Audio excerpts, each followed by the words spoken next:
উপরন্তু দুঃখের সাথে বলতে হয় যে আমি ইতিমধ্যে বেশ কয়েকটা উপজেলা সম্মেলন করেছি।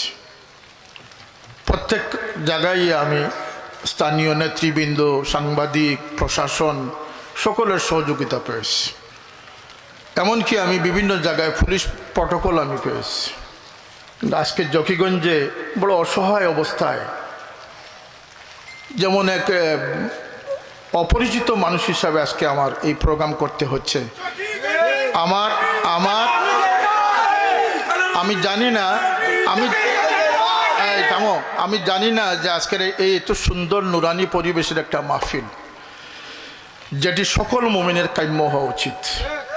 যে আমরা মানুষ হব, মুমিন হব, আদর্শ হব, তাতে কারো দ্বিমত আছে?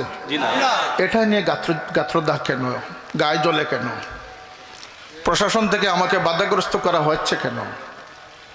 কারণটা কি? এর পিছনে কারা? যার যা কিছু বলতে পারো, থামবে না এ গান, গাইবই মোরা আউলিয়া কেরাম বুজুর্গানের গান।